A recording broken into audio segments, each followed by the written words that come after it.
So this chapter is really contextual, and it clarifies some of the issues that government and industry will have with regards to working in a competitive or I don't know, it doesn't need to be perfectly competitive, but in a competitive environment such as what we operate here in North America, where you have a capitalistic system where businesses compete for your business. And we see some of the benefits of competition. In terms of the key benefits of capitalism, pure competition, were identified by this guy, Adam Smith, who's really the father of modern day capitalism. And he basically argued that, if businesses are allowed to operate in a way that they can pursue their interests and do what they want to do, society will benefit from it because competition will ensure that the weak companies who are not making things that people want, those companies will disappear. They won't be able to compete. Only companies that are providing the products that customers want in the way that customers want it will have customers. They'll survive and they'll grow and will reward positive companies.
Canada's website, they have all of the acts and regulations for environmental protection right on their website.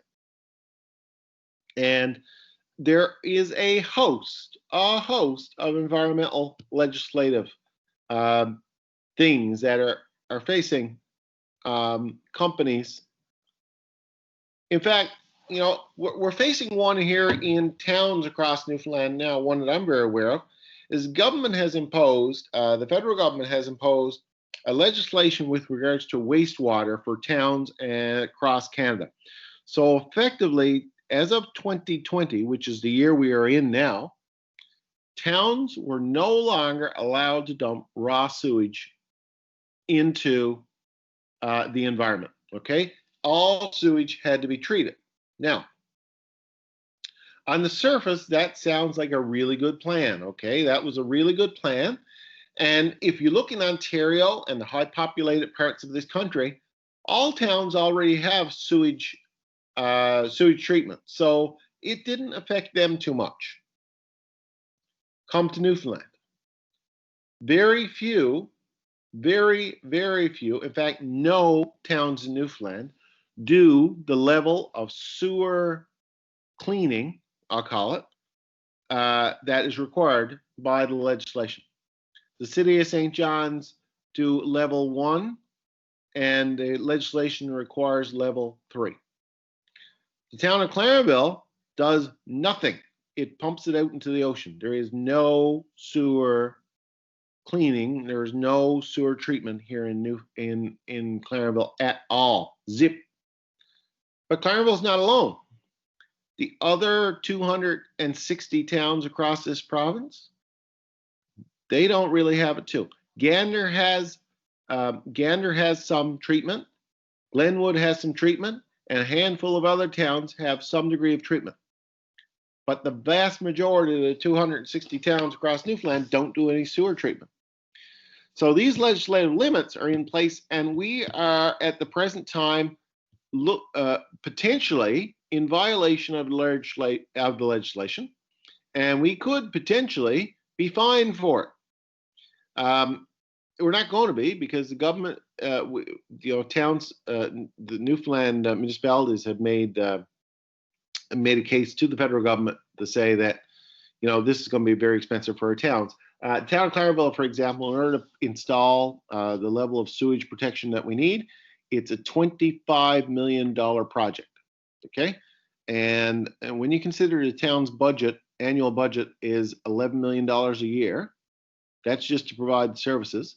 $25 million is a huge expense for the 6,000 people who live in this town.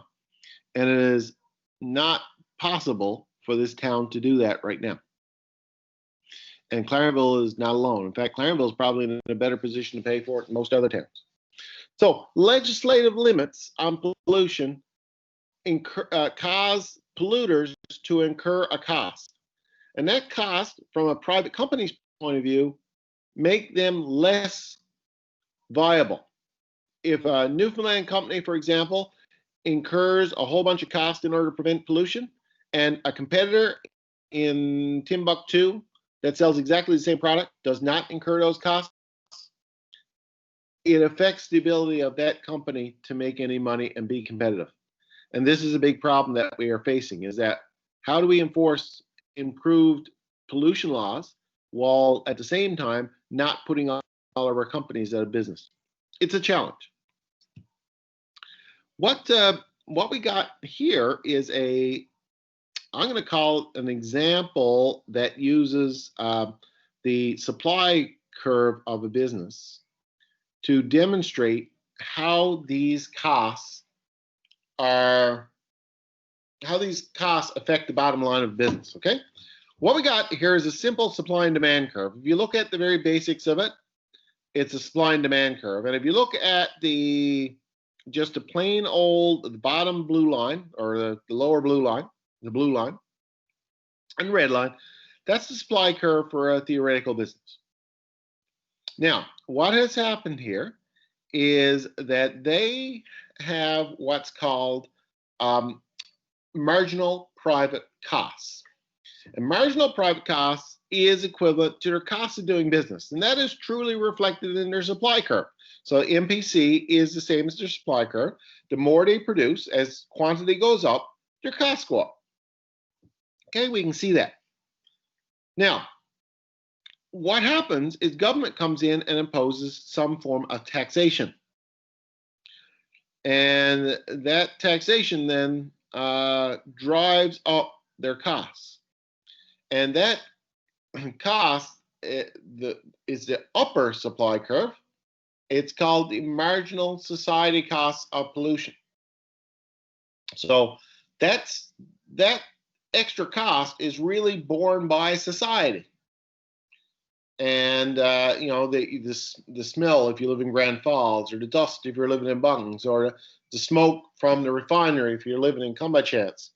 This is the extra cost. It's not as easily quantified as the dollar and cents cost, but you can see that what it does is it raises the effective price of the product.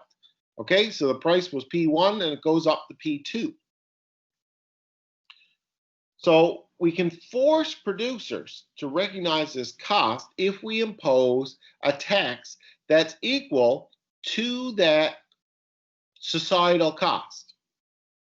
And if we impose that tax, what that will effectively do is get the company, well, it'll increase the company's price, first of all, and it will force the company to think about how can we get our costs down. One way to get our costs down is to pollute less. If we pollute less, our costs will be lower and we'll be more competitive. So the taxation encourages a company to reduce its costs. In Canada right now, this very concept is being tried by the federal government. It's controversial. It's called the carbon tax. You may have heard of it on the news. The Liberal government is in the process of imposing what's called a carbon tax on Canadians right now. And it's going to mean, what it means to the bottom line Joe, is that when they go put gas in their car, they're going to pay 3 cents an extra a liter as a tax on pollution. Now, you're going to say, well, it's just driving up the price of gas for me. It is. And that's the point of it. You'll buy less gas if the price is higher. Supply and demand, right? So because of this tax, then the government will use this taxation money to work at carbon capture, a whole bunch of pollution reducing activities. But the net effect on us is that the price of fuel will go up. So the thought is that we'll burn less, or we'll drive more efficient cars, or do things like that. So the pollution tax, the carbon tax, is designed to encourage people to move to lower cost options, lower carbon options, and also to be able to fund carbon reducing activities. The third item that is in this list of what companies can do is something called cap and trade. Now, cap and trade is a relatively new concept, and it's one that's not really understood by a lot of companies. And it is a little bit convoluted. But effectively what it is it contains two essential parts. First, there is a cap on pollution. As a company, that company will be given a level of pollution that they can legally pollute at, okay? So basically, there is a cap on the amount of pollution that they can do. So the overall goal of this approach is to minimize the cost of meeting a predetermined emissions target called the cap. So our company has a cap of so many thousand tons of pollution. We're not allowed to produce over that. If we do produce over that, we will be fined, or there will be costs, okay, to do that. So it incentivizes us to make sure our pollution is at or below the cap. Now, the other thing it does is it also incentivizes us to reduce our pollution to a level that means that we have excess pollution credits. In other words, we pollute less than we're allowed to, and we can take the difference between what we pollute and what we can pollute and sell it to another company. So let's say we're allowed to produce 1,000 tons. We're only producing 500 tons because we got very efficient, very clean. that 500 tons that we're saving, we can sell it to another company who might be overpolluting. And we can make money by selling our extra. So the cap is the limit, and the trade is the ability to take whatever excess there is and sell it to someone else. So this is the basic theory behind it, and this is being imposed right now around the world with regards to world polluters.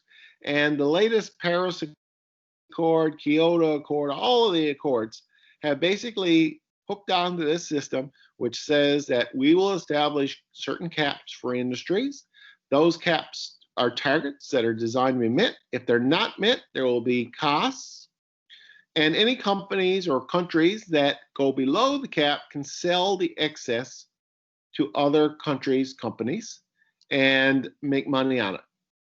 So that's the basic idea behind cap and trade. Any questions on those three? No, I think I'm all right. Okay. The final thing I wanted to look at today, and this is just a very short discussion on external benefits. How can we look at the benefits of look at beneficial externalities, and how can we support those? So governments often go out and provide what's called quasi-public goods, such as education that we talked about.